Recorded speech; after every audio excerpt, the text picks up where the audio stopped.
Olá, boa tarde a todas e a todos. Eu sou o Lucas Derion, membro da comissão organizadora. Sejam muito bem-vindas e bem-vindos ao último dia do primeiro seminário em rede da UFSB. Este é um evento proposto pela reitoria e organizado pela Progeac, em parceria com a Protic, a Proex, a Proap, a ProPPG, com apoio da Propa e da ACS, tendo a participação das unidades acadêmicas, da Comissão de Ética dos Servidores e das representações estudantil e técnica na organização da grade da programação. Tem sido um prazer organizar e participar desse evento com vocês. Já tivemos mesas e conferências incríveis durante a semana e hoje não será diferente. É uma honra para mim abrir essa mesa que é super especial, que se chama Pensar o Agora para Criar o Porvir, o trabalho das universidades. Proposta pela Progeac, essa mesa será mediada pela nossa magnífica reitora Joana Guimarães. As pessoas que quiserem fazer perguntas devem fazê-lo através do chat do YouTube. Elas serão repassadas pela mediadora às convidadas ao final da mesa. E assinem a lista de frequência, cujo link vocês encontram na descrição do vídeo do YouTube. Não se esqueçam de conferir os trabalhos científicos da nossa comunidade acadêmica na forma de video posters e galeria de intervenções artísticas que estão no nosso site. Passo agora a palavra para a professora Joana, que fará a apresentação dos convidados. Boa mesa. Obrigada. Boa tarde a todos e todas. É um enorme prazer estar aqui com as minhas companheiras de luta aí de Andifes e de gestão das nossas instituições, as colegas aí, Cláudia, Lúcia e Soraya. A professora Cláudia é reitora da Universidade Federal de Ouro Preto, né? A professora Lúcia Pelanda, reitora da Universidade Federal de Ciências da Saúde de Porto Alegre, e a professora Soraya, reitora da Universidade Federal de São Paulo. É um enorme prazer tê-las aqui conosco e agradeço muito a disponibilidade de vocês, né, com as agendas que nós sabemos que temos aí, com muitas demandas, e vocês disporem desse tempo para dedicar um pouco à nossa jovem universidade, a nossa jovem UFSB. Eu agradeço muito aí a vocês por estarem aqui conosco e é um enorme prazer tê-las aqui. Nós vamos iniciar a nossa... a ideia, na verdade, da mesa, né, é falar um pouco sobre o nosso trabalho, o trabalho das nossas universidades, especialmente nesse momento de pandemia, e a escolha dessas três reitoras vem muito em função do trabalho que elas desenvolvem. Aí a professora Lúcia, a professora Cláudia, da área de epidemiologia, se responsabilizou por uma parte do relatório que nós estamos fazendo pela Andifes sobre a parte de biossegurança para as nossas instituições, no retorno, num provável retorno, né, das aulas presenciais. A professora Lúcia também é da área da saúde, da reitora da Federal de Ciências da Saúde de Porto Alegre e trabalha, também tem desenvolvido pesquisas na área e tem trabalhado aí com um conjunto de pesquisadores no Brasil e fora do Brasil, né, discutindo as questões hoje dos impactos da pandemia nas nossas instituições e os nossos desafios. E a professora Soraya é reitora da Federal de São Paulo, que também tem desenvolvido muitos trabalhos, tem sido uma universidade que está na ponta aí da discussão e do trabalho de enfrentamento à pandemia, inclusive em parcerias, né, para a questão do desenvolvimento da vacina, de vacinas, para nós aí, para disponibilizar para a população. Enfim, são três pessoas que têm todo o domínio aí sobre, tanto do ponto de vista da questão de conhecer a fundo as nossas instituições, como também no trabalho que vem desenvolvendo nesse momento difícil que nós estamos passando. Então, eu mais uma vez agradeço e nós vamos começar com a professora Cláudia, né, que fará a sua primeira intervenção. A professora Soraya também é a presidente da Comissão de Ciência e Tecnologia da Andifes e a professora Lúcia da Comissão de Comunicação, né, da Andifes. Então, a professora Cláudia faz parte da Comissão de Desenvolvimento Acadêmico também da Andifes. Então, reitoras bastante engajadas aí, né? Então, hoje teremos uma mesa exclusivamente feminina. Bom, eu passo então a palavra para a professora Cláudia para que ela inicie aí a sua exposição. Nós deixaremos a Cláudia aqui. Boa tarde a todas e a todos. para mim é um prazer imenso participar aqui deste primeiro seminário em rede da Universidade Federal do Sul da Bahia. Agradeço o convite da reitora Joana, né, pelo convite, e em nome da qual eu cumprimento e agradeço também a comunidade da Universidade Federal do Sul da Bahia. Saúdo as nossas colegas aqui, reitoras, Ana Lúcia e Soraya, que também participam desta mesa, para debater um tema, né, que está tão caro a todos nós. E também cumprimento a todos aqueles que estão participando, nos ouvindo neste momento. O pensar o agora para criar o porvir, o trabalho das universidades, é uma engenhosa tarefa, uma vez que esta pandemia tem nos mostrado uma dificuldade de previsão de futuro, e que nos leva, né, a bastante inquietações e ansiedades, uma vez que nós precisamos de um certo apoio do governo para que a gente possa realizar de melhor forma possível as atividades nas universidades públicas. A Andifes, essa comissão de biossegurança, ela surgiu com a solicitação da Andifes, que designou, né, por meio de uma resolução da diretoria executiva, número 2 de 2020, a criação, então, da Comissão de Desenvolvimento Acadêmico, Educação à Distância e Avaliação, onde a professora Joana é presidente, né? E desta comissão saiu outra comissão, né, que é a Comissão de Biossegurança, onde eu faço parte, a reitora Joana, a reitora Ana Lúcia, que está aqui presente conosco também, o reitor Pedro Alau, né, e que estudamos e elaboramos algumas propostas que está longe do que eu vou apresentar, de ser o ideal, o perfeito, até porque é um tema bastante complexo no que se diz, embora aparentemente fácil, né, mas ele é bastante complexo quando a gente pensa e tenta promover e pensar o futuro do retorno às atividades, né, acadêmicas. A pandemia, ela, logicamente, além da área de saúde, a educação, desculpa. Eu vou na definição, né? Então, antes de começar, definição rápida aqui de biossegurança, é um conjunto de ações, né, destinadas a prevenir, a controlar, mitigar e eliminar riscos inerentes às atividades, né, que possam interferir ou comprometer a qualidade de vida, a saúde humana e o meio ambiente, de acordo com a OMS. Então, a pandemia, ela além, né, de ser, obviamente, a saúde, com a pandemia, ser, obviamente, a mais afetada, a educação também, ela tem sido muito afetada.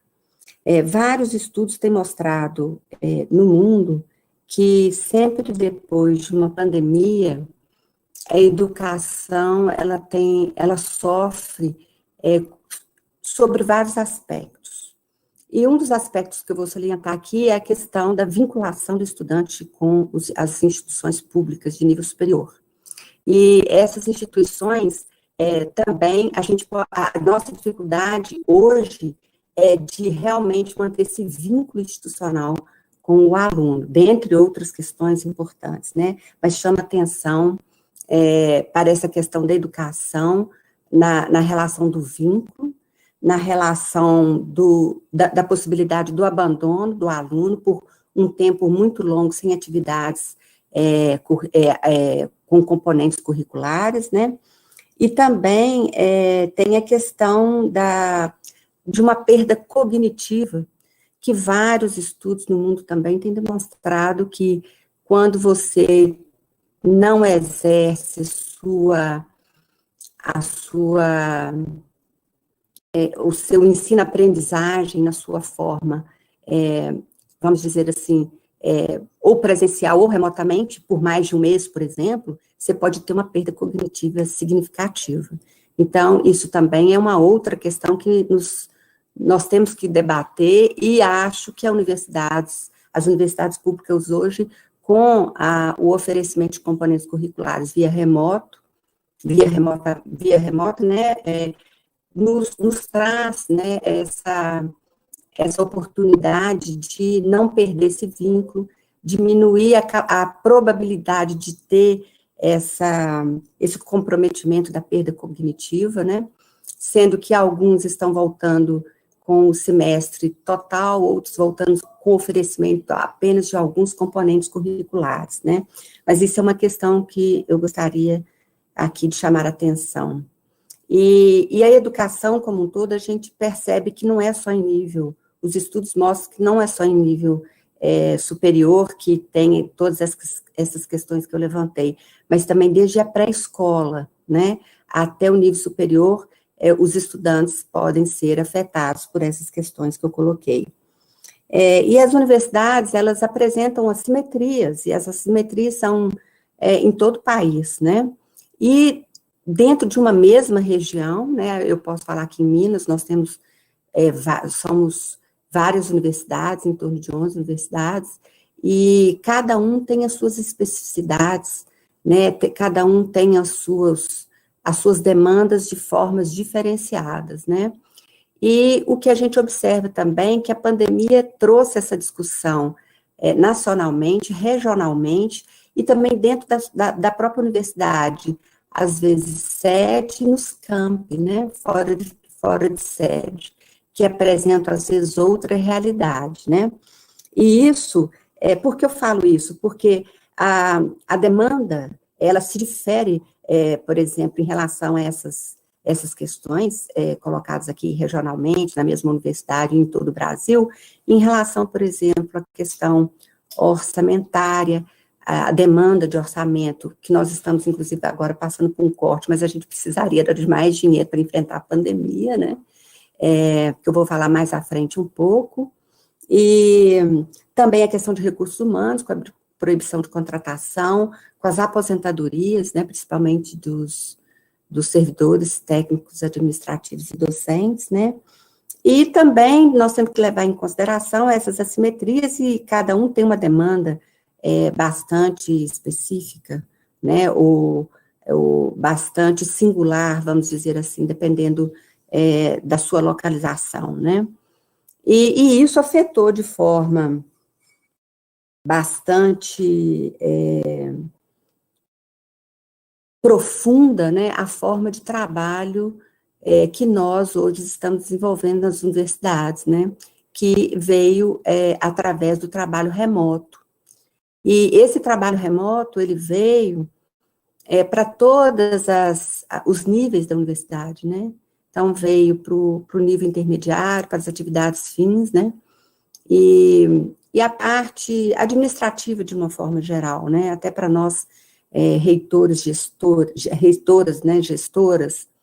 Então, isso também levantou uma série de questões, né? Quando você leva esse trabalho remoto, de uma forma tão rápida, tão súbita, né, muitas questões nos têm sido apresentadas como gestoras, né, por exemplo, a dificuldade de acesso a uma internet de qualidade, tanto por parte de servidores, às vezes até por parte de docentes, dependendo de onde está localizado o campus, a vida desse servidor, docente ou técnico, e do próprio discente. O discente levanta a questão do acesso a um equipamento, a dificuldade do equipamento, além de uma banda larga. Tem nos discutido a questão de gênero, né, a importância do gênero, a sobrecarga que a mulher hoje, na universidade, na pandemia, tem acarretado para si, né, uma sobrecarga, uma vez que surge também a demanda da questão do ambiente de domiciliar, se está, por exemplo, adequado ou não, onde a mulher tem colocado, principalmente a mulher, né, a questão da presença de crianças menores de 5 anos também interferir na sua capacidade de trabalho, além das suas responsabilidades no domicílio, uma vez que é sabido que nós, mulheres, acabamos assumindo mais as tarefas domiciliares, né? Então, são questões colocadas aí pela pandemia e que nos coloca a refletir, né, sobre essas questões e definir da melhor forma possível como as universidades elas devem, né, atuarem, agir. Então, em relação aos protocolos, o que a gente tem recomendado, né, são os protocolos da OMS, os protocolos desenvolvidos, inclusive, pelos municípios e estados, né, e também os protocolos, o protocolo, por exemplo, que o MEC também elaborou, né, e juntamente com o protocolo que a maioria das IFES, acho que hoje todas têm, um protocolo próprio, né, que foi desenvolvido pela própria IFE, baseado nessas recomendações, né, tanto do governo como da OMS, Ministério da Saúde, e também dos poderes públicos, né, constituídos, seja ele municipal ou estadual. A biossegurança, ela discute 3 etapas, mas eu acho muito difícil você separar as etapas, né, durante a pandemia, o que nós estamos vivendo agora, o retorno presencial e o pós-pandemia. Na verdade, eu acho que a complexidade, né, a meu ver, pessoalmente, é a mesma, porque os planos de biossegurança que se propõem durante a pandemia, ele serve para o retorno presencial e também para pós-pandemia. Mas, durante a pandemia, nós sabemos que a gente precisa, por exemplo, de um conhecimento da disseminação dessa doença, né? Então, isso é muito importante para a universidade, por quê? Então, esse seria um panorama que a gente deve ter para nos nortear, né, nas ações na área de educação e saúde, né? Então, essa disseminação da doença, da transmissão, ela deve ser conhecida, né, pelas universidades. E como que a gente conhece? Como que a gente deve estar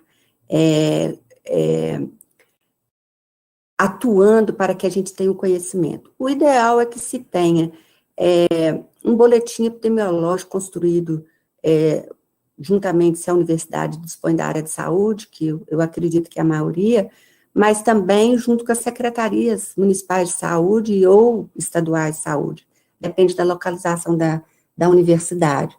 Ela consegue, às vezes, até um mapeamento mais simples, como, por exemplo, se aumentou o número de casos, né, se aumentou o número de óbitos no município, né, ou na cidade, se aumentou o número de leitos ocupados e de UTI pela Covid, né, e se também, por exemplo, aumentou o número de internações devido à Covid. Isso é muito importante, porque a partir daí você pode ter um direcionamento da tomada de decisões que vem através desse plano de ação, né, que permite você planejar, executar, verificar e agir no caminho aí das decisões de forma enfrentar de forma mais com mais qualidade, né, a Covid-19. E também isso nos ajuda a priorizar, né, as metodologias a serem usadas para definir o que é prioritário, né? O prioritário, por exemplo, para o reinício das aulas, você definir que vai ser, primeiro, atividades teóricas presenciais em salas de aula, com menor número de alunos, ou nós vamos priorizar, por exemplo, a volta presencial com alunos que estão no final do curso, nos últimos anos, se são os cursos da área de saúde, ou se são todos os cursos em todas as áreas.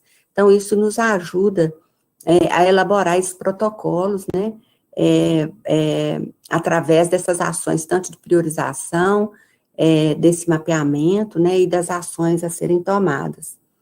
E, por fim, nos ajuda também na governança, né, porque quando nós retornamos presencialmente, nós temos que ter uma articulação com todos os atores envolvidos, né, da universidade, no sentido de buscar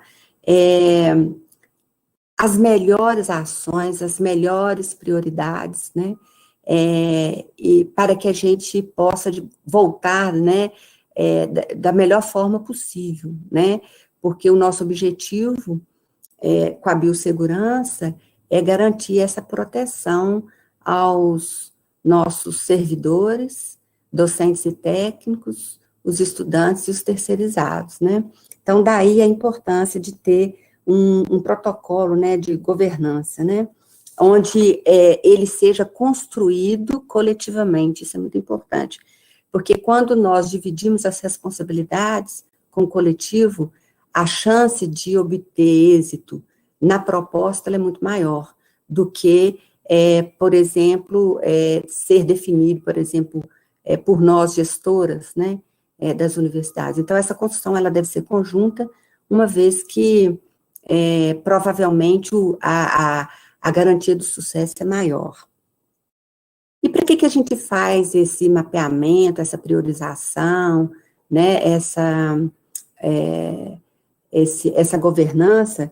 É justamente para a gente ter essas condições que eu falei, né, de avaliar esse retorno, né, para monitorar, inclusive, o retorno presencial, por exemplo, o impacto, por exemplo, que pode ter uma migração, tanto de docentes como técnicos e os discentes e também terceirizados. Por exemplo, quando a gente tem um contrato para a área de limpeza, numa cidade de interior, como é a minha universidade, na Universidade Federal de Ouro Preto, muitas vezes essas empresas, elas vêm ou elas são daqui ou contratam pessoas de fora, ou elas vêm de outra cidade, trazendo outras pessoas para a universidade, né? Então, nós temos que estar atentos se não pode estar tendo nessa migração uma disseminação desse vírus, né? E assim também vale para os estudantes, por exemplo, as universidades públicas brasileiras recebem alunos de todos os cantos do país, né? Então, será que essa migração, ela pode trazer, por exemplo, um aumento do número de casos? A disseminação do vírus, né? Entre a população universitária, entre a comunidade universitária. Então, nós temos que estar atentos também a essa questão da migração. Outra questão é a contaminação cruzada, né, entre a comunidade que, principalmente da área de saúde, que está dentro dos hospitais, que são muito acometidos profissionais hoje de saúde, e também quando eles estão nas unidades básicas de saúde, né, tendo contato com a população, em atendimento, e em outros espaços da saúde, né, e eles retornam, às vezes, para a universidade, principalmente estudantes para as aulas, né, e também os profissionais, né, professores e técnicos, muitas vezes retornam às atividades na universidade para dar prosseguimento às atividades como aulas, né, teóricas e práticas, né, então isso também é uma outra preocupação da possibilidade de disseminação do vírus. A vulnerabilidade para a Covid é uma preocupação a todo tempo, né, da comunidade. Então, nós temos que estar atenta. Se essa comunidade, seja de discentes, docentes, técnicos e terceirizados, eles são vulneráveis, quem são esses vulneráveis? Porque o tratamento a esses vulneráveis, eles têm que ser, dependendo da situação, ou tem que ser afastado, né? Na questão da identificação, ele tem que entrar em quarentena, as pessoas de contato com eles também têm que entrar em quarentena, né? Os próprios alunos, por exemplo, que tenham uma vulnerabilidade social também, ele pode estar mais exposto, né, ao vírus, à contaminação, ao contágio, né? a exposição ao risco de contaminação, e, portanto, ele deve também ser, vamos dizer, a comunidade ela deve ser bem monitorada, né? Isso vale, às vezes, até para que alguma equipe da área de saúde nas universidades ou no serviço de saúde da universidade possa, talvez, estabelecer algum protocolo para acompanhamento e monitoramento dessa comunidade, né? E uma outra questão importante é o monitoramento das residências estudantis, né? Seja ela independente do modelo que ela funciona. A gente tem mais dificuldade quando são grupos de estudantes que alugam uma casa particular, né? Aqui em Ouro Preto nós temos várias modalidades, inclusive de responsabilidade da universidade, e é assim também nas outras, como, por exemplo, alojamentos, repúblicas. Então, devemos estabelecer um protocolo de forma que a gente consiga identificar, né, para monitorar, identificar a situação desses estudantes e também monitorar para prevenir e proteger essa população estudantil nas residências universitárias.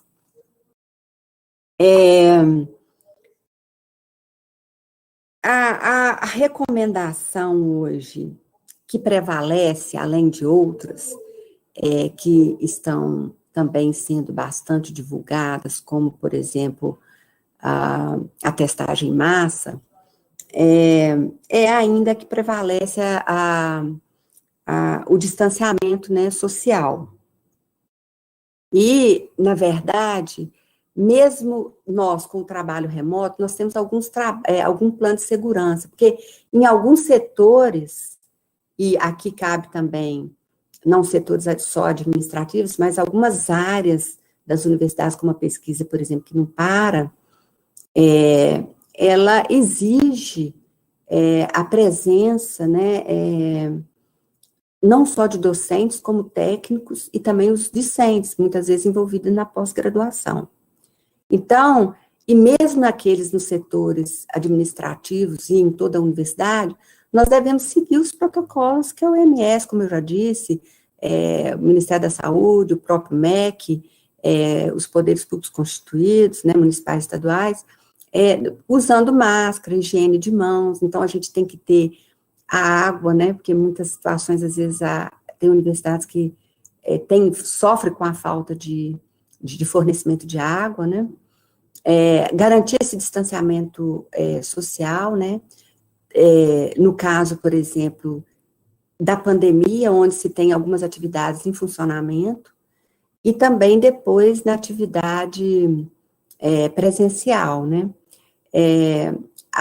o cuidado com o compartilhamento de objetos, o treinamento de equipe, se tiver uma equipe de saúde ocupacional, ela deve ser preparada a dar treinamento a toda a comunidade universitária, de forma que, quando tiver esse retorno presencial, esse acolhimento ao estudante, ela seja de forma tranquila, de forma que o estudante ele se sinta acolhido, né, e se sente seguro, né, isso é muito importante. Os equipamentos de proteção, eles devem ser, principalmente para os alunos, né, e profissionais da área de saúde, eles devem ser assegurados, né, e também para toda a comunidade.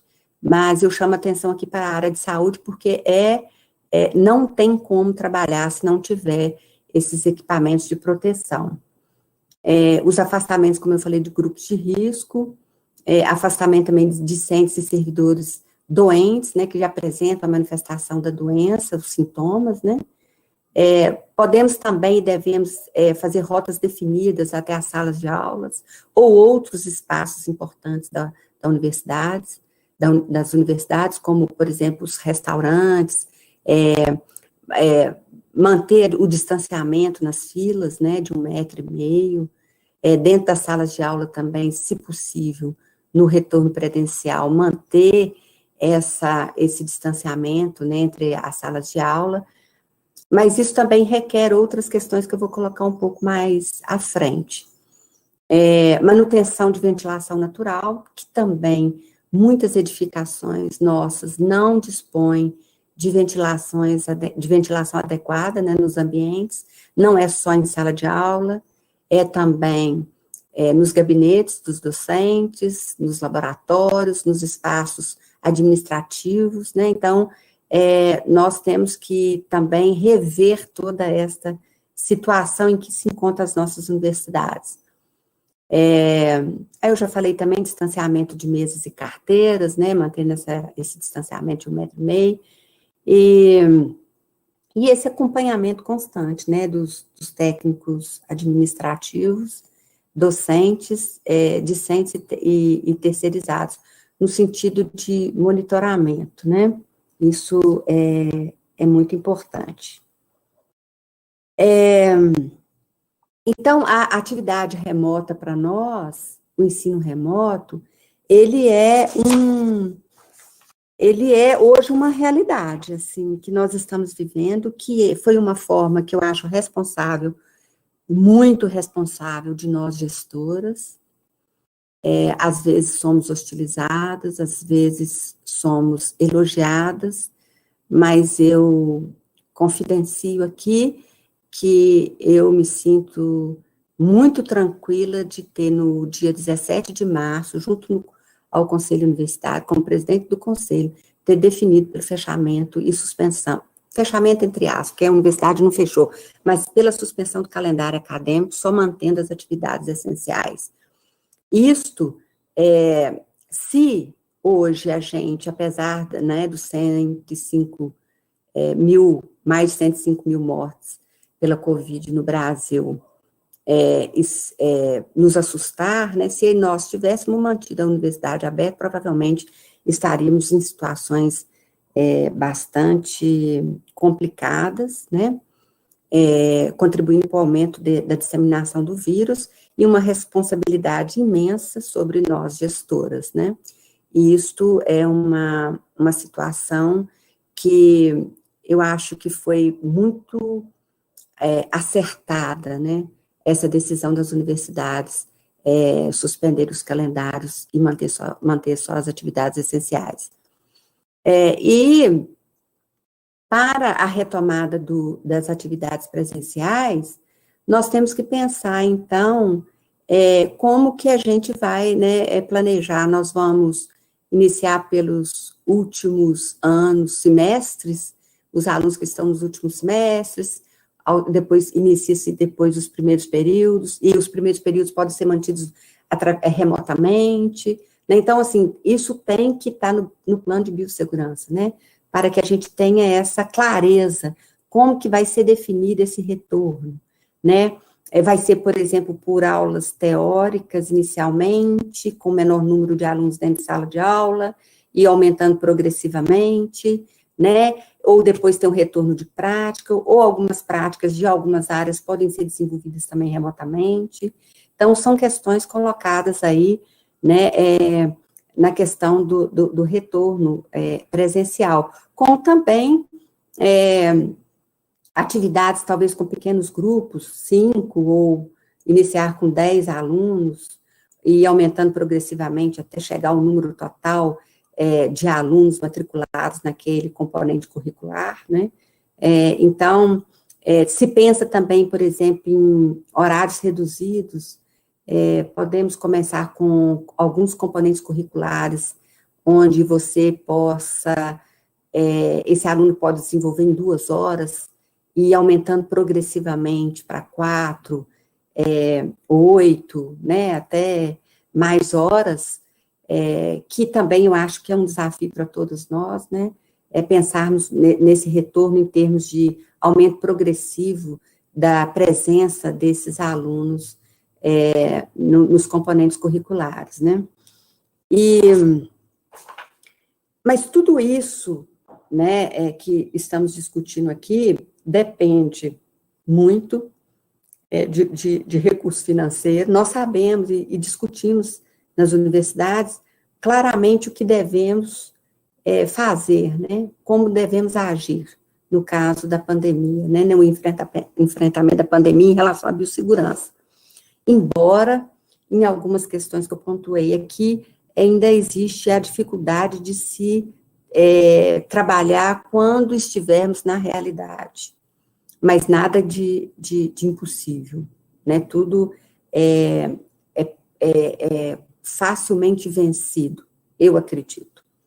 Mas a limitação dos recursos financeiros, elas são imensas, porque, na verdade, neste momento que estamos passando por um corte de 18,2%, sendo que é maior, por exemplo, na UFOP é 18,38%, este enfrentamento da pandemia, por si só, ele já exige, né, mais investimentos, né? Como eu disse aqui, nós precisamos, por exemplo, talvez de melhorar as edificações, precisamos talvez terminar edificações, ou mesmo começar a construir alguns prédios, porque nós não temos salas de aulas suficientes para um retorno presencial, onde nós estaríamos começando com um número muito reduzido de alunos, né? Então, nós temos, por exemplo, que ter recursos para compra de álcool em gel, ou insumos para a produção do álcool em gel, né? Dos EPIs, porque a gente também produz ou tem que comprar, né? Nós temos, por exemplo, investimentos também em pesquisas, né?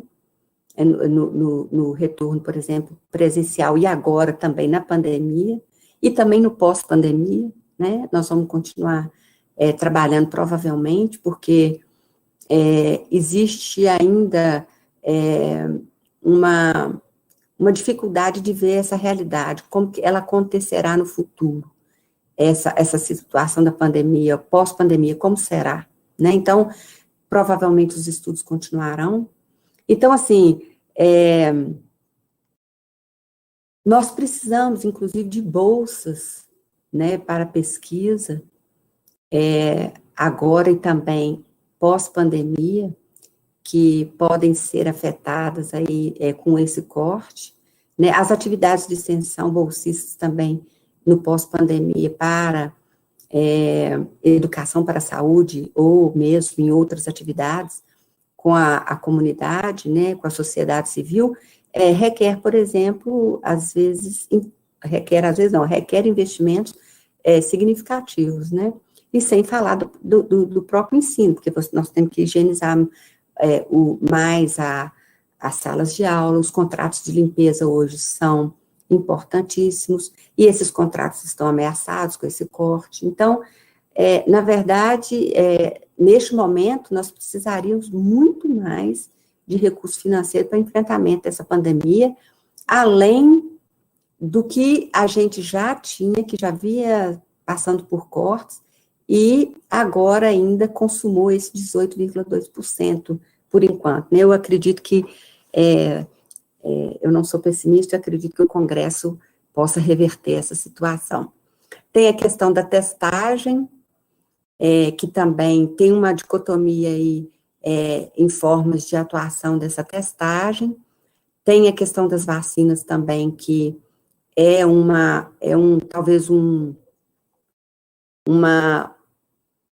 atuação talvez mais eficaz, né, que se apresenta para a sociedade brasileira, e também fármacos. Eu não estou falando desses fármacos que estão aí, né, sendo divulgados pelo governo, como que se curasse tudo, né, como a ivermectina, né, e também a hidroxicloroquina, mas outros que estão em estudos, que em torno de 153 fármacos, né, e a vacina também, que tem várias vacinas sendo testadas, né. Então, assim, é um desafio enorme para nós na biossegurança, uma vez que a gente não dispõe, principalmente de recursos financeiros, para as IFES trabalhar de forma segura com o enfrentamento desta pandemia. Muito obrigada. E uma consideração final que eu gostaria de colocar, que o nosso comprometimento é com a vida, né? E a universidade, ela tem que ser exemplo. Ela não pode... na saúde, a gente não remedia, muito menos numa pandemia como esta. Então, a gente não tem como remediar, a gente tem que atuar, né? E a atuação nossa aqui é na preservação da vida. Então, portanto, é uma responsabilidade de nós gestoras de garantir essa vida e trabalhar e buscar a viabilização da proteção da comunidade das universidades brasileiras. Obrigada. Obrigada, Cláudia. Ótima sua fala. Muito obrigada. Eu chamo agora a professora Lúcia, né, para continuar aí para fazer a sua fala. Por favor, professora Lúcia.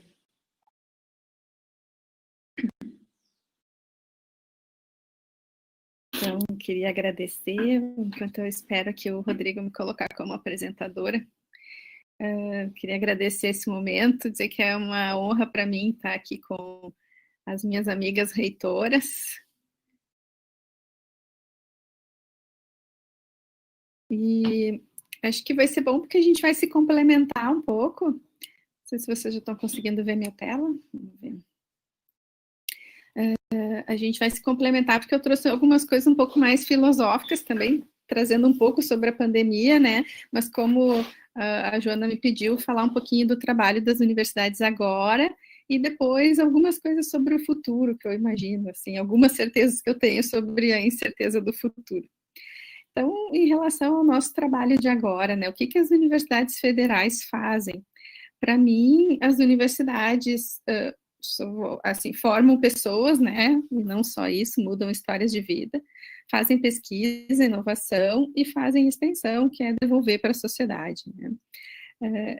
Então, nós somos 63 universidades federais e 38 institutos federais, e o proprietário são vocês, né, todos nós, é o povo brasileiro.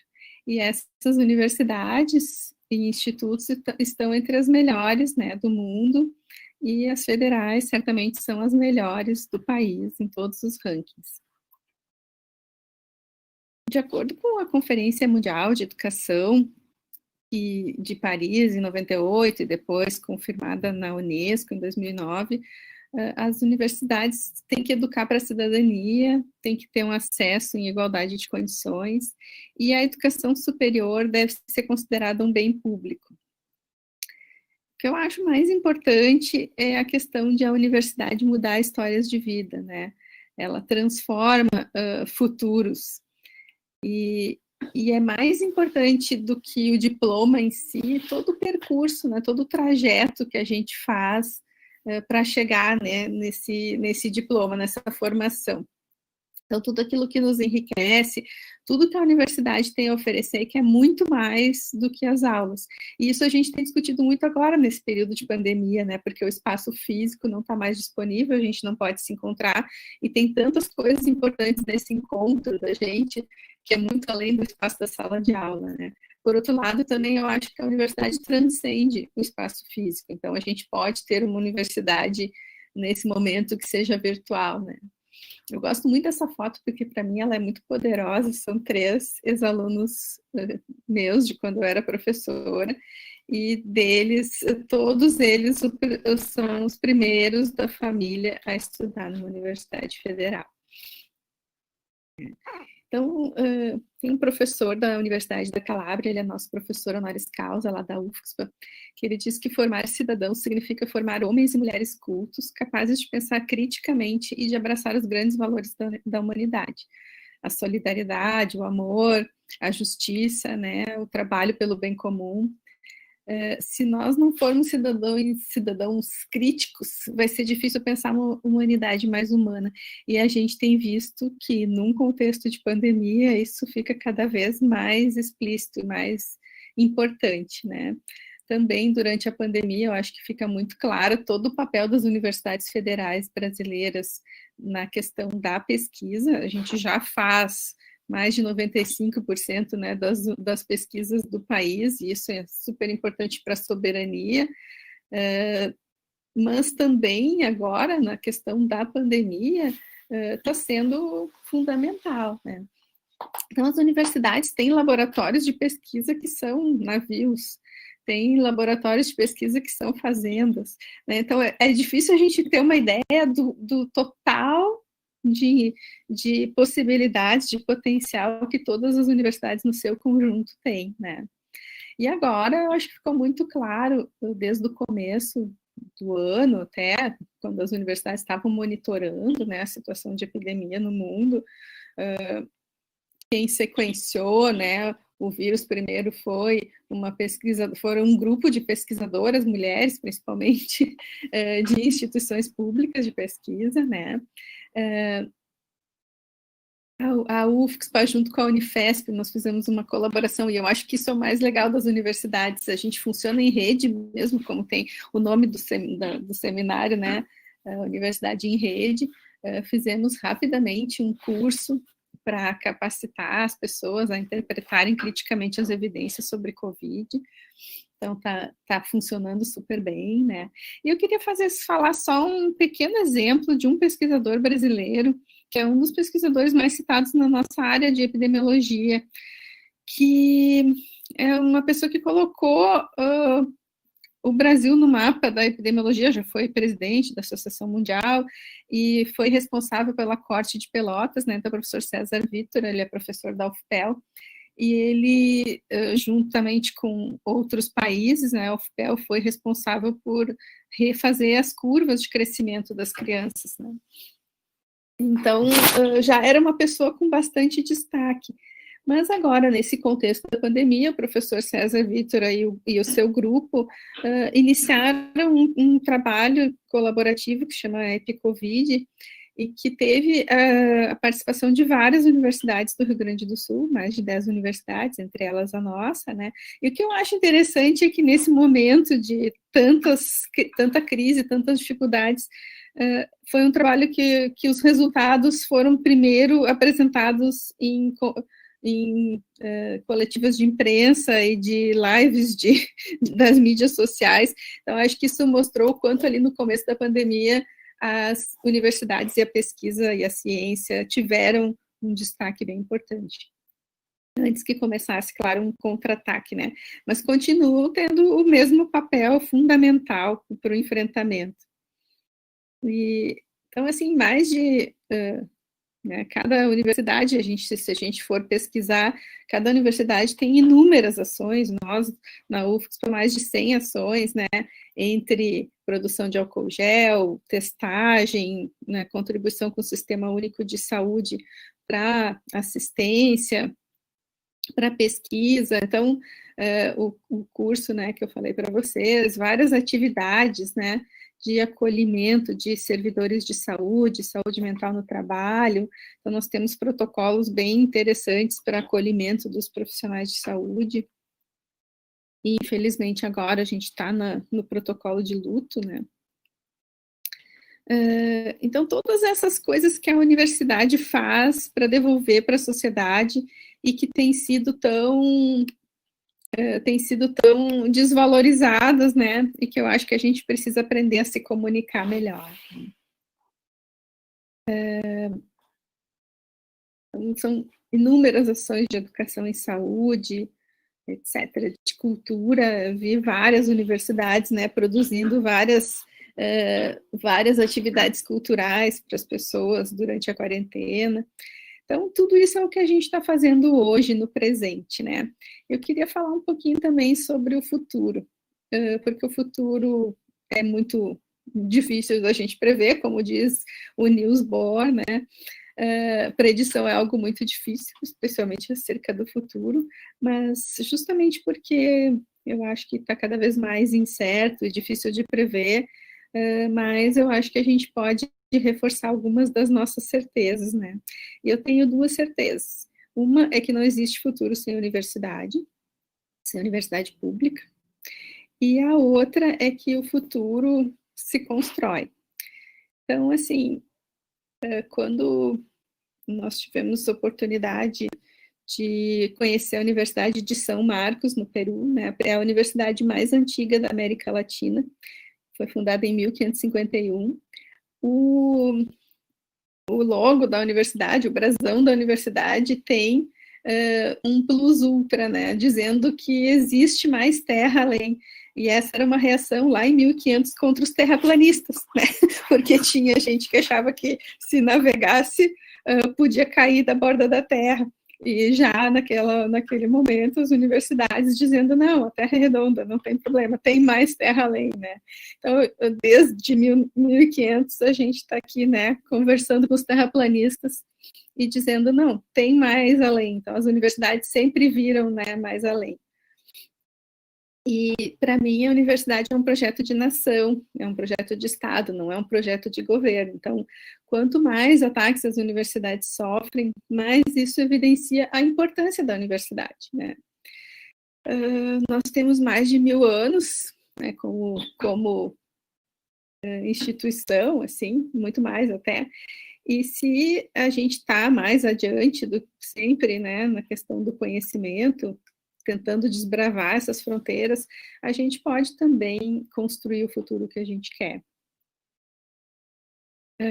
Então, como é que a gente constrói esse futuro? Eu acho que o futuro não está dado e nem pode ser decretado. O futuro não pode ser estabelecido por meio de decretos, né?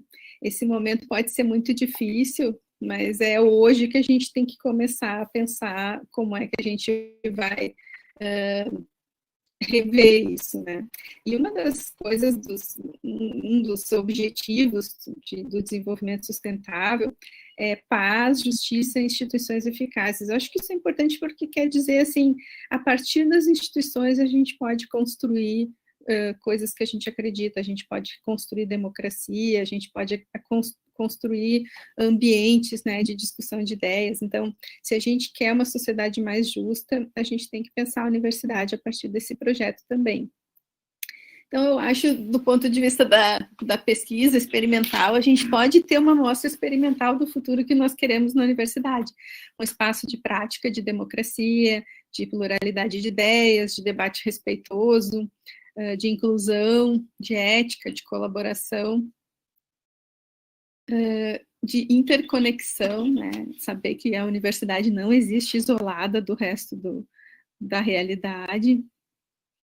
Então, eu não consigo imaginar um futuro sem saberes e olhares múltiplos, né? Essa aqui é uma conferência em 1927, uma conferência de física e química, e como vocês podem ver, ela é masculina e branca, né?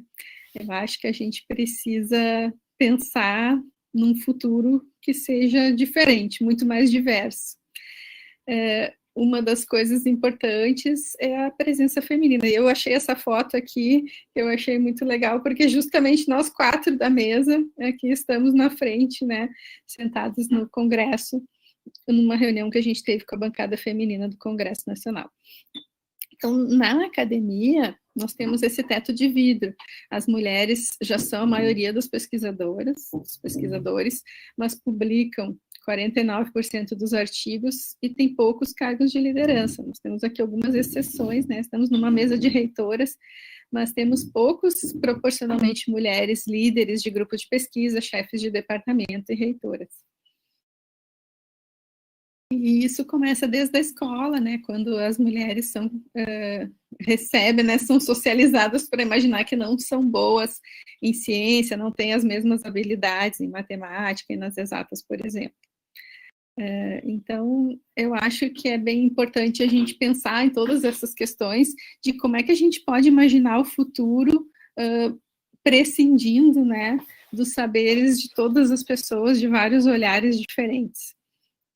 Então, a gente tem que construir isso nas nossas instituições, né? Bom, eu acho que a gente vai construir o futuro com ação no mundo real, não é simplesmente uma ação virtual, tem que ser no mundo real, e com muita colaboração. Essa aqui é uma foto da nossa pesquisa agora, né, no Covid, do Epcovid. E como diz Ortega y Gasset, a universidade tem que estar aberta à plena atualidade, mais ainda, tem que estar no meio dela, submergida nela. E é isso que eu acho que a gente tem que agora arregaçar as mangas e fazer. Eu queria dizer que os números são pessoas, né? Então, terminar minha fala homenageando as pessoas da universidade que estão na linha de frente. E dizer que é exatamente quando uma crise sufoca uma nação é necessário duplicar os recursos destinados ao saber e à formação dos jovens, para evitar que a sociedade caia no abismo da ignorância. A reitora Cláudia falou, né, sobre nossos cortes de orçamento, e o nosso professor Núcio Ordine fala isso, que parece assim que ele previu, né, que vai ser necessário lutar muito nos próximos anos para salvar dessa deriva utilitarista não somente a ciência, a escola e a universidade, mas também tudo o que chamamos de cultura. Será preciso resistir à dissolução programada do ensino, da pesquisa, dos clássicos, dos bens culturais, porque sabotar a cultura e a educação significa sabotar o futuro da humanidade. E se a gente quer ter um futuro, a gente vai precisar resistir a isso. E para terminar com Star Wars, tem uma personagem que eu gosto muito, que é a Rose, que ela diz que é assim que nós vamos ganhar, não lutando contra o que odiamos, mas salvando o que amamos. E o que eu acho que a gente aqui tem em comum é o amor pela universidade pública. É isso, muito obrigada.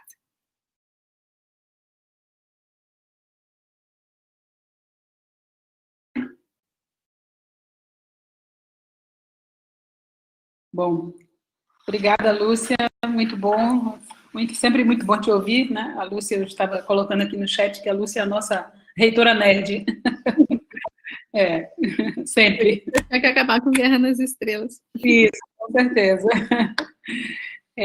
Bom, obrigada a você aí pela sua contribuição. Eu passo agora para a professora Soraya, que está lá pela Unifesp, né, lidando aí com as pesquisas da vacina, né, na Unifesp também.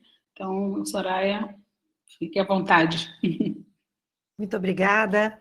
Quero agradecer imensamente à reitora Joana, nossa líder, também diretora da Andifes, da nossa Associação Nacional dos Dirigentes das Instituições Federais de Ensino Superior, não só pela realização desse importante seminário, desta universidade que é um orgulho para nós, a Universidade Federal do Sul da Bahia, pelo seu projeto, pela sua dedicação, pelo que trouxe em relação à inclusão e à atuação nesta região do nosso país, e também por ter me convidado para fazer parte desta mesa com as minhas colegas, que tanto admiro e tanto quero bem, muito afeto também que nós temos. Em tempos de pandemia, nós também temos que falar do afeto, da construção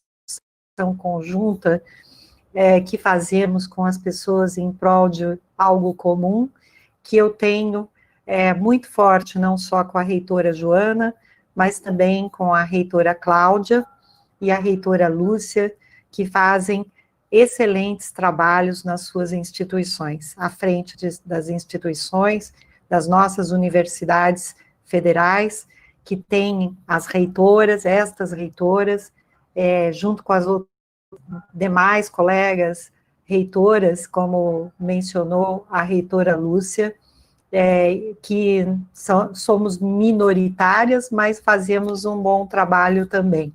Então, muito obrigada por esta oportunidade, por ouvi-las, e eu vou pedir para o Lucas passar os slides para mim,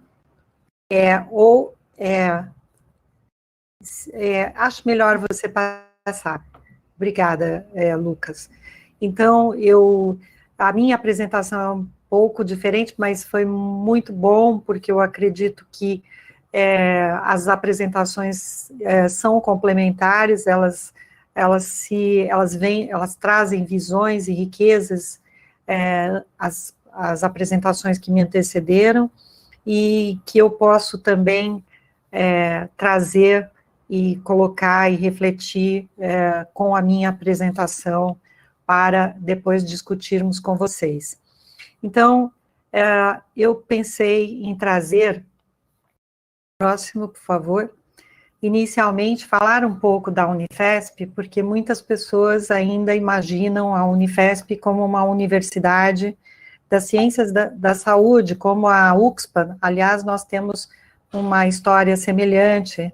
a da UXPA, que é a da reitora Lúcia, que me antecedeu, porque nós éramos uma escola isolada, a Escola Paulista de Medicina, e a escola isolada se transformou em universidade em 1994, inicialmente a Escola Paulista de Medicina fundada em 1933, não falei isso, mas vocês podem ver aqui nesse slide, e em 1994, nós nos transformamos em Universidade Federal de São Paulo, que inicialmente era uma universidade apenas da área da saúde, o apenas aqui com muitas aspas, né? Obviamente, porque é uma grande área do conhecimento. Então, nós tínhamos cursos nestas áreas e muita pesquisa e pós-graduação também na área da saúde, da medicina, biomedicina. Em 2004, nós iniciamos um trabalho de expansão. Não imaginávamos que nós íamos expandir o tanto que expandimos, mas começamos em 2004, e depois, a partir de 2007, uma grande expansão na Unifesp ocorreu. Então, nós hoje imaginamos, e eu peço para passar o próximo,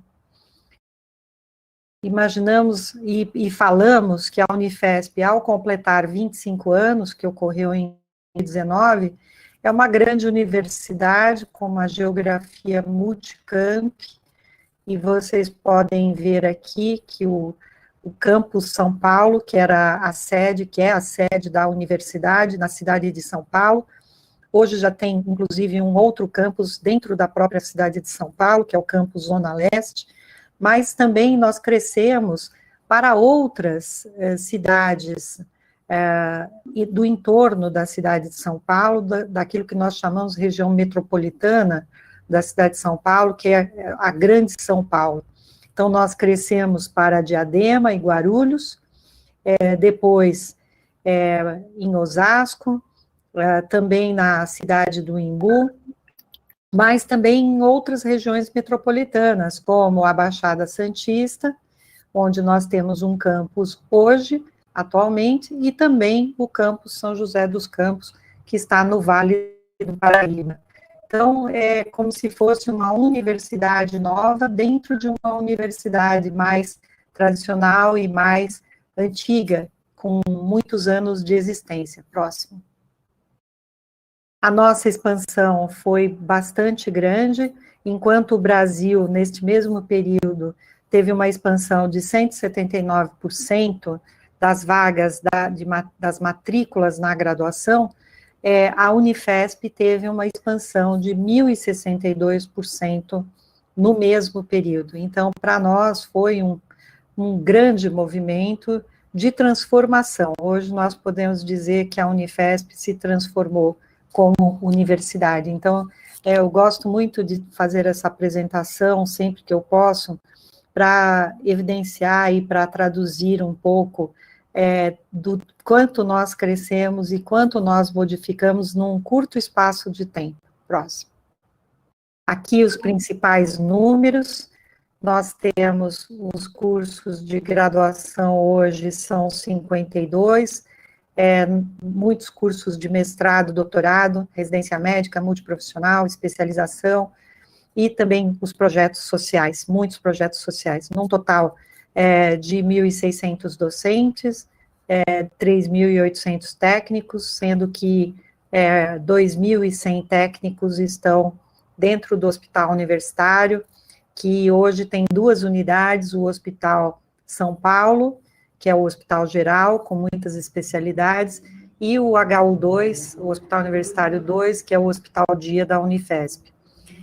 A Unifesp hoje com 7 campi, com muitas atividades, um total de área construída, imóveis e tudo mais, em diferentes regiões e cidades, mas é uma universidade que cresceu bastante no seu escopo de atuação. Próximo, por favor.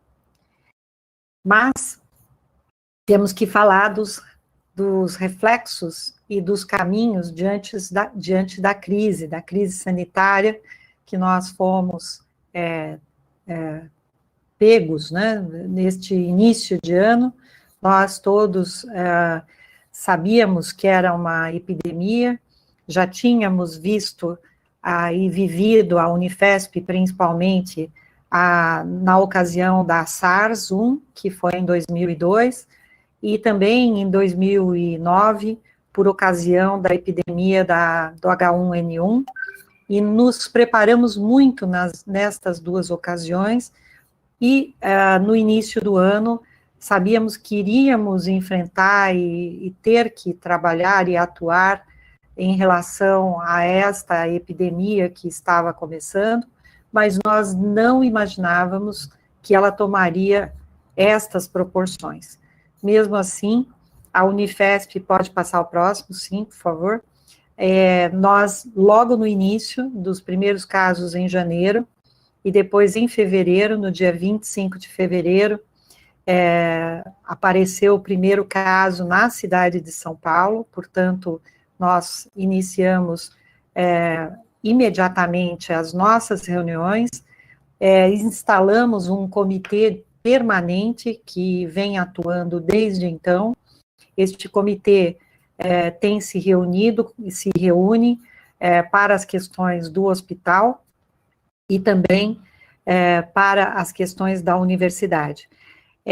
Por sermos uma universidade com forte inserção na área da saúde, e por termos tido a pandemia iniciada e São Paulo como um dos epicentros desta epidemia e da infecção pelo coronavírus 2, pelo SARS-CoV-2, nós sabíamos que o nosso hospital, São Paulo, o Hospital Geral, teria um grande impacto, receberia um grande impacto em razão do que estava se apontando. Então, em março, logo meados de março, nós suspendemos as nossas atividades presenciais da universidade, passamos no início de março a reorganizar todas as atividades do hospital e do atendimento dos pacientes COVID.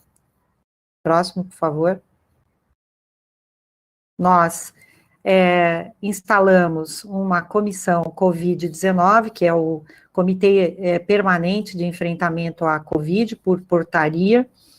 Como eu disse, ele tem participantes da alta gestão do Hospital Universitário e da Unifesp, e também participantes das diretorias, especialmente da Escola Paulista de Medicina, Escola Paulista de Enfermagem, mas também diretorias do hospital, além de outros participantes da alta gestão da Unifesp, em especial na área de TI, na área de comunicação institucional, que foi muito importante, tem sido muito importante a comunicação nesses momentos.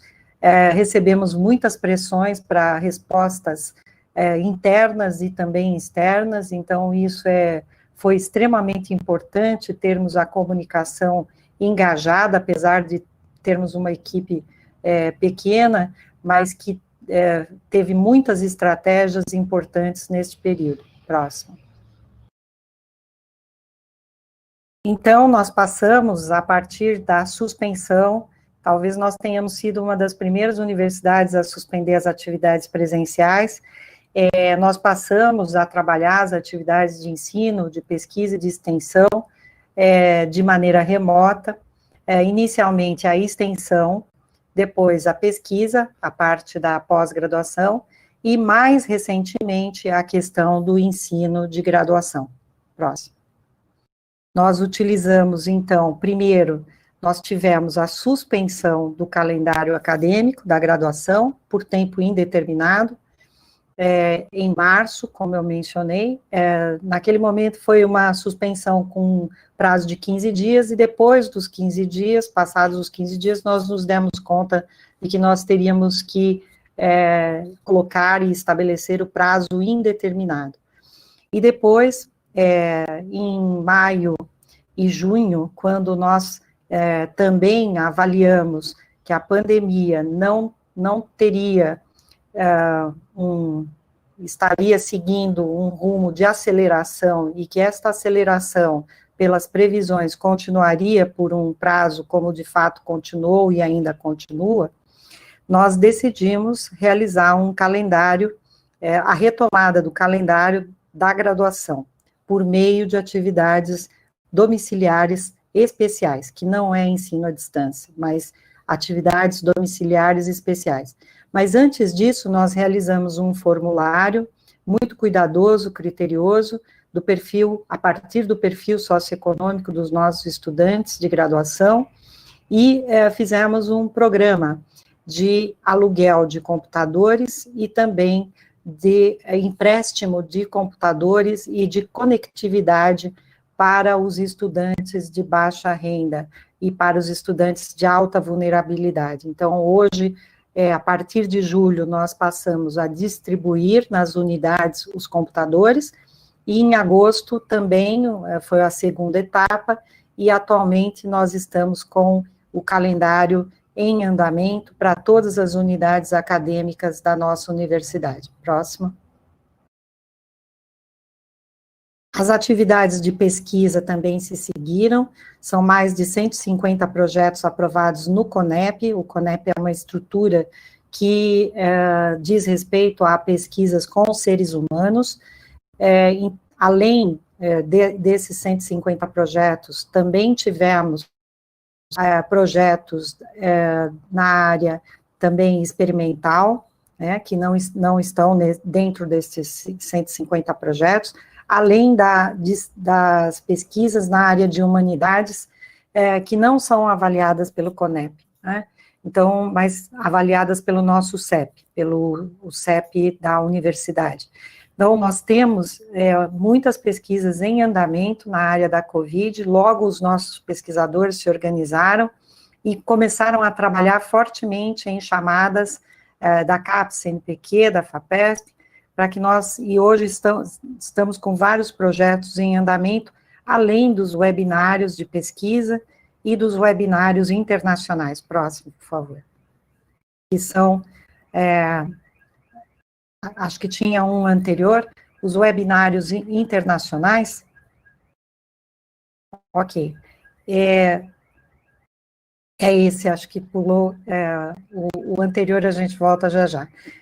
Os webinários internacionais, que nós também temos a nossa cooperação internacional, em especial aqui está salientado a experiência italiana, e a partir deste webinário, nós passamos a trabalhar a expectativa da vinda da vacina, de uma das vacinas, que está em fase 1 agora, mas que vai para a fase 2, que é a vacina italiana, e que a Unifesp provavelmente fará esta pesquisa também. Pode passar o anterior, que eu acho que isto.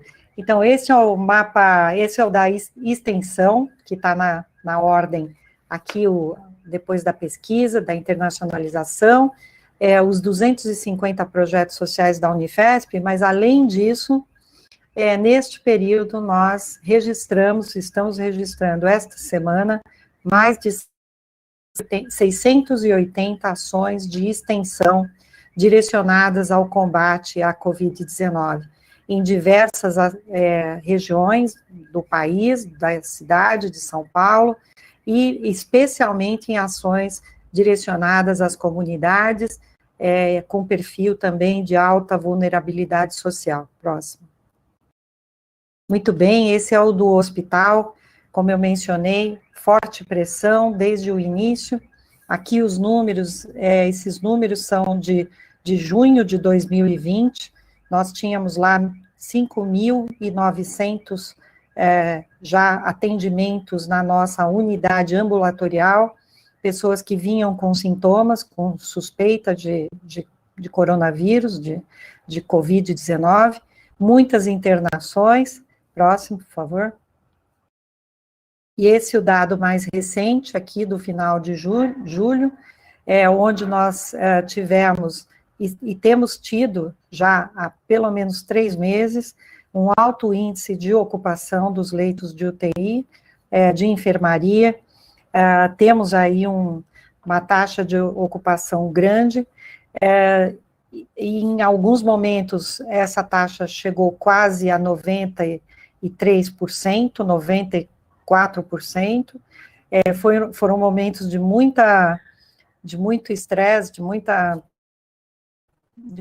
muitas dificuldades, mas nós conseguimos nos reorganizar todo o tempo, isso é leitos operacionais, você ativa e desativa de acordo com a demanda, e isso foi sendo feito, e nós conseguimos dar atendimento. Nenhuma pessoa que chegou ao Hospital São Paulo ficou sem atendimento, já são mais de 8.000 atendimentos na unidade ambulatorial, nenhuma pessoa ficou e sem internação quando necessário. Próximo. Aqui os números dos suprimentos realmente, a reitora Lúcia falou em guerra nas estrelas, aqui é uma guerra diária dentro do hospital, porque nós temos um consumo diário de 36.000 luvas, mais de 8.000 máscaras e quase 3.000 aventais por dia, para todas as equipes, uma quantidade de suprimentos imensa. Próximo. Respostas que nós demos a partir do envolvimento da sociedade. Próximo. Então, nós fizemos uma ampla campanha de doações, tivemos que fazer isso logo no início, doações em dinheiro, mas também doações em materiais, doações em ações diferentes. Chegamos ao ponto de receber, e temos recebido, pessoas da comunidade, da sociedade, que entregavam alimentos no hospital, que entregavam alimentos e lanches, inclusive para os nossos trabalhadores. Próximo. Então, uma ampla campanha de doações, os doutores do samba, vários dos nossos médicos, o projeto de voluntariado da Escola Paulista de Medicina, fantástico, todos os voluntários atuando para ajudar no atendimento. Próximo. Muitos profissionais adoeceram, nós tivemos, com idas e vindas, cerca de 800 afastamentos, agora já esse número diminuiu, mas os primeiros momentos foram momentos de muita dor, de muita dificuldade, e hoje estamos com a situação mais controlada. No total de doações, nós conseguimos arrecadar aí 12 milhões. Eu digo que esse foi um dos grandes aprendizados da nossa instituição. Nós conseguimos mobilizar toda a instituição em torno da busca de recursos. Claro que isso não sustenta uma atividade de hospital do porte do Hospital São Paulo. É preciso ter o orçamento SUS, o orçamento da universidade garantido, mas estas doações permitiram que nós pudéssemos nos organizar nestes momentos que são de crise e de emergência. Recebemos muitos medicamentos, alimentos, como eu mencionei, aí num valor de quase 10 milhões. Próximo. Tem muitos doadores, mas algumas das doações mais significativas permitiram a instalação de respiradores e de leitos de UTI. Então, como eu mencionei, nenhum paciente ficou sem atendimento e sem respirador. Próximo. Aqui a inauguração, no dia que fizemos aí, dos mais 31, que foram os leitos adicionais de UTI. Nós mais que dobramos os leitos de UTI COVID num curto espaço de tempo, em cerca de 3 meses. Próximo. Respostas a partir das evidências científicas, tendo as nossas universidades na liderança. Próximo. Então, como eu mencionei, muitos projetos de pesquisa na Unifesp, mas como todas as universidades federais, nesse momento aqui, já ultrapassamos e muito os 800 projetos de pesquisa, atualmente já são mais de 1.000, né, pelo levantamento feito pela CESU.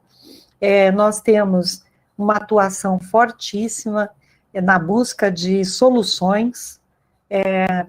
Nós não estávamos preparados, mas a ciência se organizou, os nossos cientistas, os nossos pesquisadores, nossos professores e estudantes, atualmente são mais de 1.500 ações das nossas universidades em torno do atendimento, com uma área de cobertura de mais de 35 milhões de pessoas no nosso país. Todas as nossas universidades federais unidas, somos 67 universidades federais, e isso faz toda a diferença diante da situação que nós vivemos, inclusive da falta de uma política pública, de uma política única, uma política que possa dar diretrizes do país para o enfrentamento da Covid. As nossas universidades souberam dar esta resposta. Próximo. Aqui, uma das nossas estratégias também foi nos juntarmos com outras universidades federais, são 12 instituições, com o apoio do MCTIC, num projeto específico da FINEP. Nós estamos fazendo parte da rede vírus, e aumentamos, e vamos aumentar a capacidade de RT-PCR, que é esse tipo de diagnóstico, junto com estas outras universidades que eu mencionei, com a liderança da UFMG, mas todos nós fazemos parte desta rede, que vai ampliar e muito a capacidade de teste, a testagem no nosso país. Então, aqui aparece a doutora Nancy Belay, que é uma importante virologista da nossa instituição e que lidera o laboratório de virologia. Por conta deste projeto, nós acabamos de receber esta semana 3 milhões receberemos, né, ao longo de um cronograma de desembolso, mas acabamos de iniciar um projeto de recebimento de 3 milhões de reais para o combate à Covid-19. Os testes serão fundamentais para que nós também tenhamos o trabalho seguro e o conhecimento epidemiológico, como disse a reitora Lúcia, tão importante, que junto com aquele projeto que é liderado pelo reitor Pedro Halal e pela reitora Lúcia, que ela mencionou, o EpiCovid, estas testagens são fundamentais para nós conhecermos o perfil epidemiológico, o perfil da doença, para nós conseguirmos controlar minimamente a situação que nós estamos vivendo, que continua, de uma certa forma, um tanto descontrolada.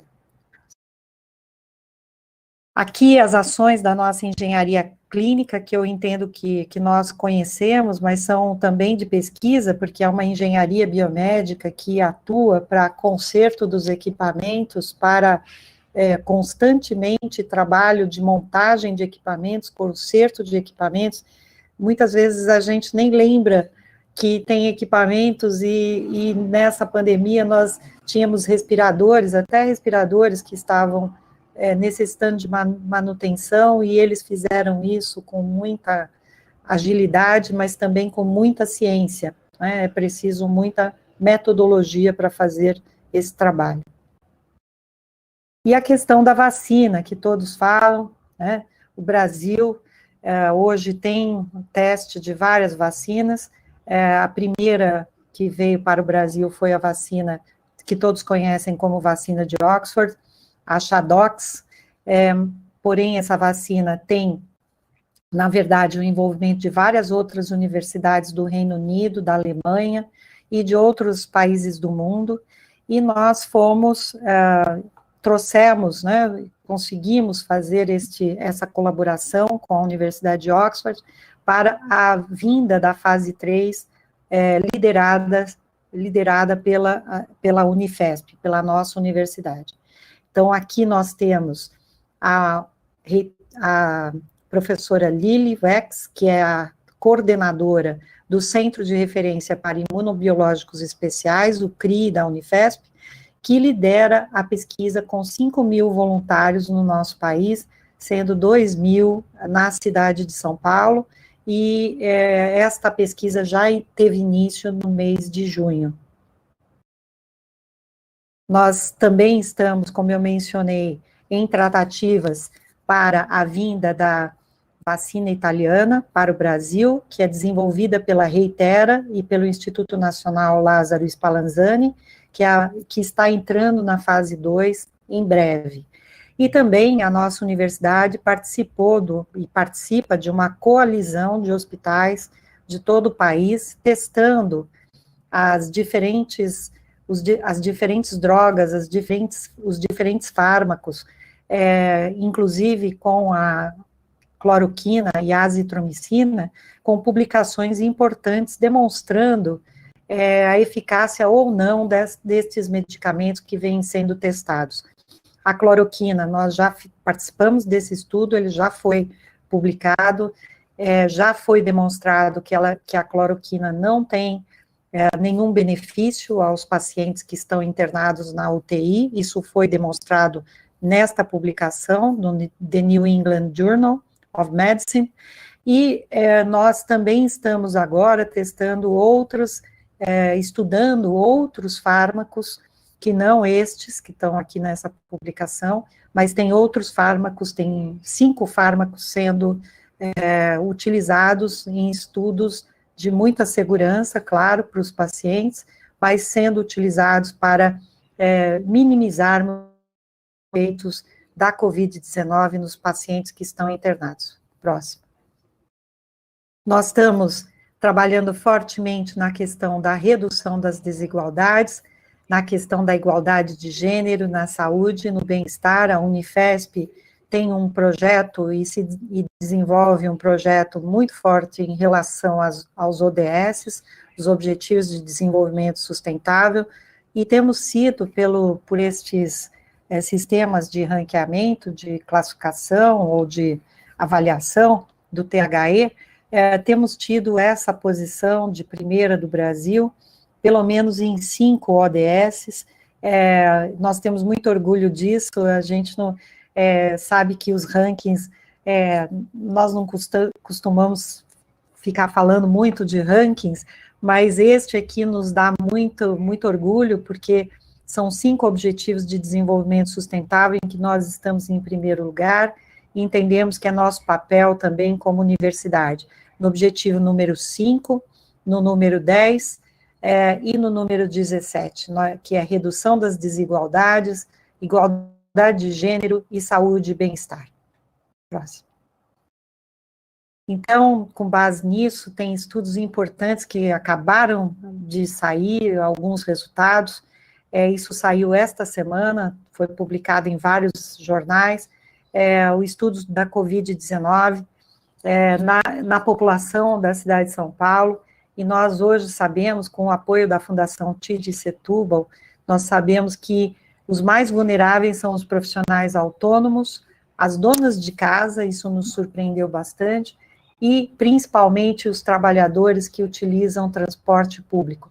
Esse estudo de correlação dos óbitos com os perfis socioeconômicos e de profissões está sendo muito importante para analisarmos a situação na cidade de São Paulo. Próximo. E aqui a pesquisa que está mapeando o esgotamento dos médicos pela situação da Covid-19. Então, nós estamos também com um estudo de 500 médicos da linha de frente, muitos profissionais de saúde foram muito afetados, como eu mencionei, principalmente no início da pandemia, onde nós tivemos um maior número de casos. Acho que tinha muita questão de como manejar, né, do manejo, mas continuamos tendo, agora nós temos a questão do esgotamento físico e mental de todos esses trabalhadores que nós precisamos apoiar. Próximo. Fizemos o congresso acadêmico, com mais de 26 mil participantes, sendo 47% desses participantes que não são da Unifesp. Então, isso foi surpreendente para nós, foi um grande feito, que mostra que a sociedade, como disse a reitora Lúcia, as nossas universidades, elas estão referenciadas na sociedade, e a sociedade quer saber o que nós fazemos, quer participar, e nós temos que abrir cada vez mais esses espaços e essa comunicação. Próximo. universidade pública, conhecimento público, e principalmente nessa época em que até as vacinas estão sendo politizadas, né, a vacina do político X e do político Y, do Estado X, do Estado Y, quando, na verdade, nós temos que falar em cooperação e não competição. Então, para finalizar um pouco estas minhas palavras, antes do último slide que eu quero mencionar, o que eu tenho a minha principal mensagem tem sido de que nossas universidades têm que cooperar, e os nossos pesquisadores cooperar para que nós não competir, porque com a cooperação nós vamos ter mais respostas, nós vamos ser mais eficazes para combater esta pandemia, trocar informações, trocar boas práticas, termos como este seminário que está sendo realizado pela Universidade Federal do Sul da Bahia, termos essas atividades é fundamental. E já que temos essa tecnologia hoje, nós temos que utilizá-la para este fim. Então, vamos trabalhar muito nisso, para que nós possamos realizar as mudanças necessárias com segurança, mas também visando um futuro que certamente não vai ser igual ao que era antes da pandemia, mas que nós podemos trazer e fazer com que seja o fruto de todos esses esforços visando o desenvolvimento humano, econômico e social. E, por fim, eu quero salientar da nossa campanha pela liberação do FNDCT, uma campanha que todos nós estamos envolvidos, cientistas, estudiosos. Aqui está a Rede Nordeste, né, uma notícia da Rede Nordeste, que a Rede Nordeste foi batizada de Celso Furtado, uma nomeação muito importante neste momento, porque é do desenvolvimento econômico, é do desenvolvimento social que nós vamos ter o desenvolvimento econômico do nosso país, e também a evolução, a saúde da nossa população. Então, o FNDCT, que é o Fundo Nacional de Desenvolvimento Científico e Tecnológico, ontem nós tivemos uma importante vitória, que foi a aprovação no Senado do FNDCT, agora vai para a Câmara, e vamos esperar que a Câmara aprove a liberação deste fundo que está contingenciado, para que a nossa ciência, feita nas nossas universidades, possam continuar desenvolvendo e produzindo as respostas que nós estamos produzindo. Então, eu fico por aqui, muito obrigada a todos, e agradeço à reitora Joana por essa oportunidade. Muito obrigada.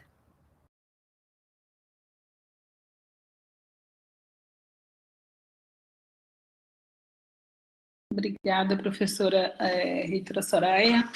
Muito bom. Eu acho que as falas, as três apresentações aqui, eu pediria que as reitoras Lúcia e Cláudia pudessem ligar suas câmeras também, por favor.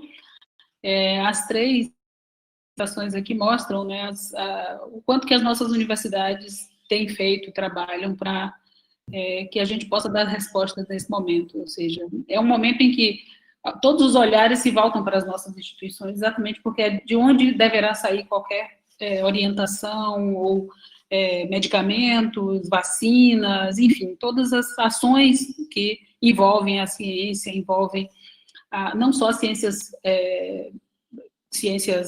do ponto de vista de saúde ou de outras áreas, mas também as ciências humanas, ou seja, muitas das nossas instituições nesse momento fazem pesquisas importantíssimas em relação aos efeitos da pandemia no psicológico, nas relações sociais, enfim, uma série de pontos que precisam, e nós teremos ainda muito trabalho pela frente para passar, mesmo com o fim da pandemia ou com a redução dos seus efeitos, ainda teremos muito tempo de pesquisa em relação a essa pandemia, com certeza. E nesse momento, eu me junto à professora Soraya com relação à questão da liberação do FNDCT, nesse momento em que nós estamos debruçados sobre essa questão, tentando tentando juntar todos os esforços, né, para que nós possamos vencer esse desafio. A gente é surpreendido com um corte de orçamento de 18,2% para as nossas instituições, o que faz com que muitas das ações que estão sendo desenvolvidas nesse momento sejam comprometidas.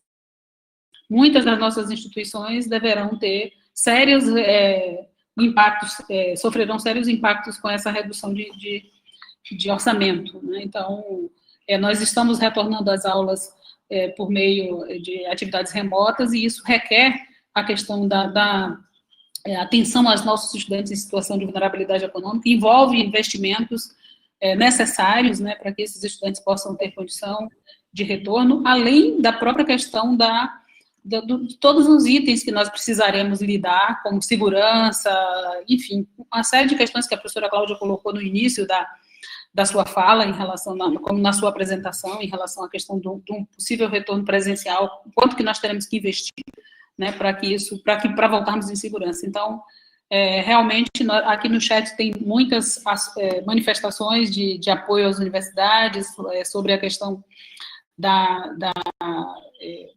importância, né, que a universidade pública ganha, sempre teve, mas que agora fica mais visível, né, com essa pandemia, certamente.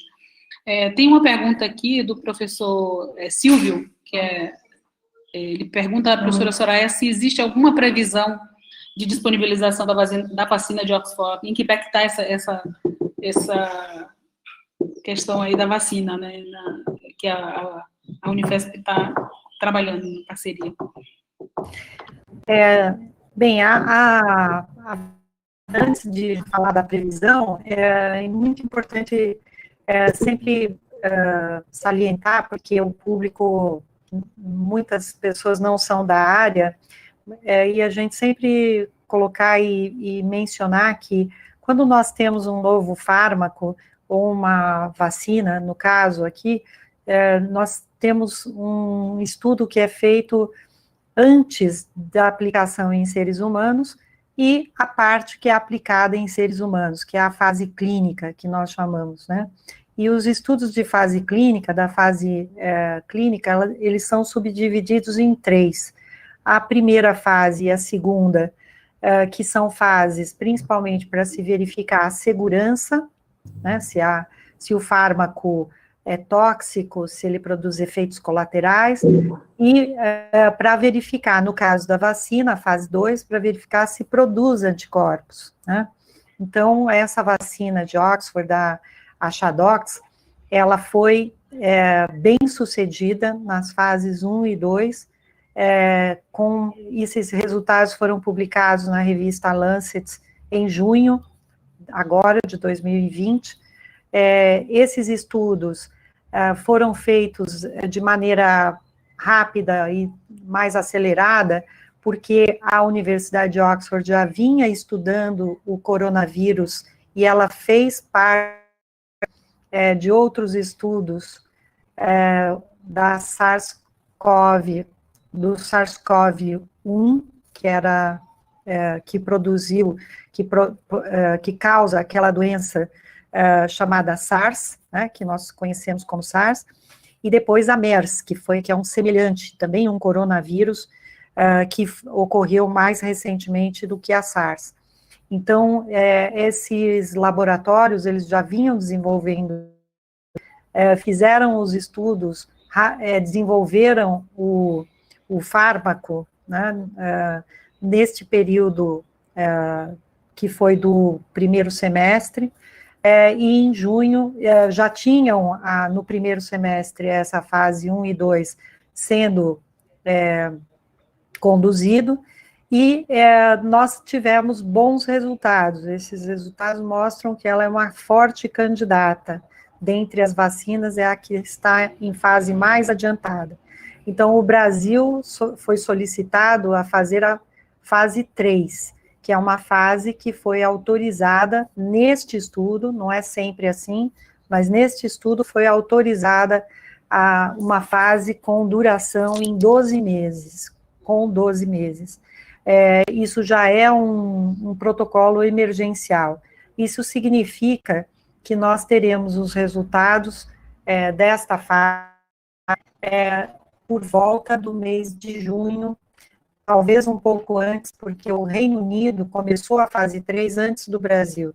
Então, um pouco antes de junho do próximo ano, nós talvez tenhamos os resultados conclusivos. Ela é eficaz, ela tem segurança, mas nós precisamos saber quanto tempo demora esses anticorpos, a duração deles, se eles ao longo do tempo, e se eles são capazes de neutralizar o coronavírus, né, a infecção pelo coronavírus. Então, isso só podemos saber com algum tempo de análise dos resultados. Eu posso acrescentar uma coisinha, Joana? Não, é que Claro. Depois disso ainda tem toda a questão da educação da população, né? Por que o nosso papel educador é tão importante? Porque tem um movimento anti-vacina já surgindo, já tinha movimento, né, voltando doenças como sarampo, outras doenças que já tinham sido erradicadas, e agora, nesse caso, não adianta ter a vacina disponível se não houver um número suficiente de pessoas vacinadas. Então, para a gente poder ter a imunidade populacional, a gente vai precisar de uma proporção importante de pessoas vacinadas. Importante. Uma pergunta também, ele também faz uma outra pergunta aqui, que é se a Unifesp tem estrutura para a produção da vacina. Não, a produção, nós participamos do estudo de fase 3, a coordenação do estudo, como eu mencionei, é do CRI, da Unifesp, esse Centro de Referência de Imunobiológicos Especiais. A doutora Lili já fez muitas outras pesquisas clínicas, ela é bastante experiente, tem bons relacionamentos internacionais, por isso que ela trouxe a pesquisa e a vacina para o Brasil, né? Muitos perguntam, é porque o Brasil está na fase acelerada da pandemia, por isso que está vindo? Não, é porque a ciência brasileira é boa, porque os cientistas brasileiros têm reputação internacional de seriedade, de compromisso, e foi por isso que veio para este laboratório e para a Unifesp, por conta dessa experiência e dessa estrutura. Ela tem estrutura para realizar, nós temos a estrutura para realizar os estudos de fase 3, porém, com a aprovação pelas agências reguladoras, no caso brasileiro, a Anvisa, e também pelas internacionais, a produção será feita, no caso da Chadox, será feita, isso já está determinado pela Fiocruz. A Fiocruz tem capacidade para isso, eles estão se estruturando para ampliar sua capacidade para produzir 100 milhões de doses até o próximo ano. Então, esse planejamento já está sendo feito, né? Claro que depende da aprovação da vacina, mas o planejamento já está sendo feito agora, visando a produção. E não é só a produção, tem que pensar que tem que ter armazenamento a frio, né, que é todo o ciclo de armazenagem, e depois toda a distribuição das doses, todas as distribuições. O Brasil tem um importante programa nacional de imunizações vinculado ao SUS, e é por isso que nós temos que continuar fortalecendo o Sistema Único de Saúde, e voltamos à questão do orçamento. Não pode ter corte no orçamento tanto da saúde, quanto da educação e da ciência, porque nós precisamos continuar dando saúde para a população. Ok, bom, estamos no nosso tempo no limite já, certo? Eu gostaria de agradecer muito a vocês pela disponibilidade, por estar aqui conosco, espero que tenhamos outras oportunidades. Uma das questões que eu acho que a gente aprende muito com essa pandemia é essa questão da nossa colaboração entre as nossas instituições. Isso tem se mostrado muito forte nesse momento, acho que nós temos compartilhado muitas coisas, né? Muitas pesquisas, muitas coisas importantes que eu acho que fortalece muito a nossa rede de universidades, né? Então, muito obrigada a vocês e nos vemos aí em breve, esperamos, né, num abraço presencial, certo? Obrigada pelo convite. Sempre é bom dar um pulinho na Bahia e voltar. Sim. nosso plano de fazer o encontro das reitoras, né, continua de pé, assim que tivermos a oportunidade, certo? Sim, obrigada, Joana. Muito bom, muito obrigada, gente. Muito bom participar. Espero que em breve um abraço real. Isso, com certeza, com certeza. Ok, Lucas. Pessoal, gostaríamos de agradecer a presença de todos e todas. Enviaremos os certificados a quem se inscreveu e participou do seminário, para quem enviou videopôsteres, intervenções artísticas e também para os participantes das mesas e conferências. Voltaremos às 16 horas com a mesa O Devir da Mulher Negra nos Espaços de Representatividade. Ok. Tchau, gente. Tchau. Tchau.